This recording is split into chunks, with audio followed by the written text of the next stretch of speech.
The sound of the gavel cracked through the courtroom like a bone snapping, sharp and final, and she smirked. Not a smile, nothing warm or relieved, just a thin, knowing curl of her lips, like she'd won something I didn't even realize we were still fighting over. My chest tightened as if the air had been vacuumed out of the room, and for a moment I thought I might vomit right there on the polished wooden floor. I told myself it was just nerves. Closure hurts. That's what people say. But the smirk stayed with me long after the judge stood, and the clerk called the next case. It followed me out into the gray afternoon, into the hollow echo of my footsteps down the courthouse steps, into the quiet car where her perfume still clung faintly to the leather seats. Jasmine and something darker underneath. A scent I used to bury my face in at night. Months earlier, I would have sworn she'd never betray me. The signs, in retrospect, were embarrassingly small. Her phone turning face down on the counter. A laugh she didn't explain when I walked into the room. Late meetings that sounded rehearsed when she described them, like lines memorized too carefully. I noticed them the way you notice a hairline crack in a wall. Interesting, but not alarming. I loved her. Love is a skilled liar. When I finally asked, she looked offended more than guilty. "You don't trust me?" she said, voice trembling just enough to make me doubt myself. Her eyes shone with unshed tears, and suddenly I was apologizing, promising to work on my insecurity, offering pieces of myself to fix a problem she created. I see that now. At the time, I just wanted the shaking in my chest to stop. The night everything changed wasn't explosive. No screaming, no dramatic confrontation, just a soft hum of dread that wouldn't leave me alone. She was asleep beside me, breathing slow and even, her phone buzzing on the nightstand. Once, twice, I stared at the ceiling, counting the seconds between vibrations, my heart beating faster with each one. I told myself not to look. I told myself I didn't want to become that person. I became that person anyway. The screen lit up under my shaking fingers. A name I didn't recognize. A message that said, "I missed the way you looked at me tonight." I didn't wake her. I lay there until dawn, staring at the pale light creeping across the wall, replaying every moment of last year like a corrupted film reel. Her sudden gym obsession. The fights she started over nothing. The way she'd pull away when I reached for her in bed. By the time she woke, something inside me had already died. She didn't deny it when I confronted her. That was the part that hurt the most. "I didn't mean for it to happen," she said, sitting at the kitchen table, wrapped in my old hoodie like a shield. "I was lonely. You were always tired. I felt invisible."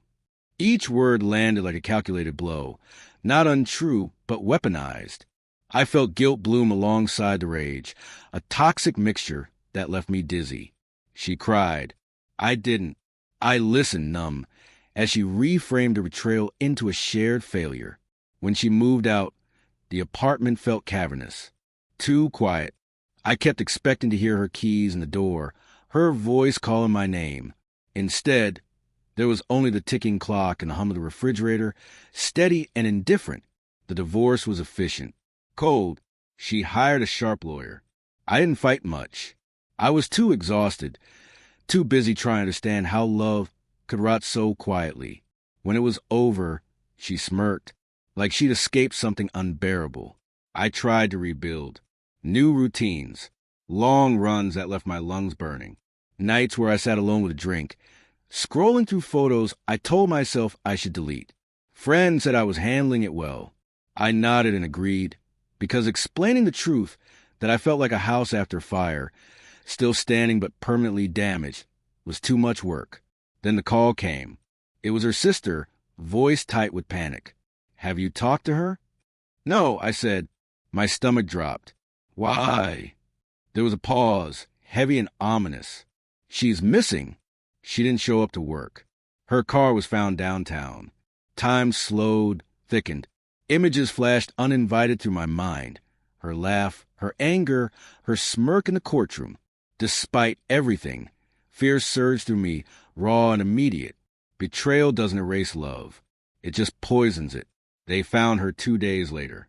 She was alive, physically unharmed, sitting in a police station, wrapped in a blanket, eyes hollow and unfocused. I stood across from her, separated by a scratched metal table, the air between us buzzing with things unsaid.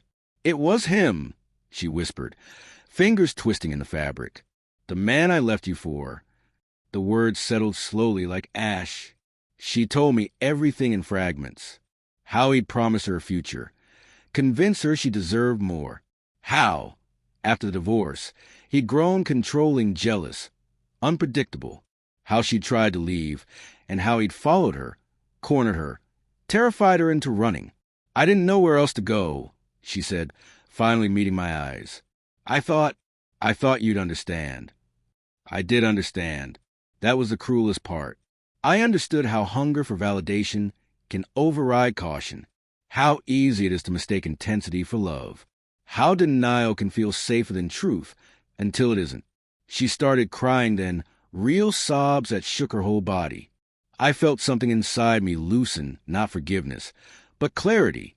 Fate hadn't punished her, not in the poetic, vengeful way people like to imagine.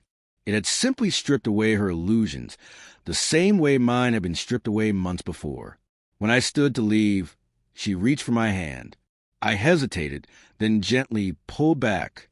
"I hope you heal," I said, and meant it, but I can't be the place you land when everything falls apart. Her face crumpled as I walked out. Outside, the air was cool and sharp, filling my lungs.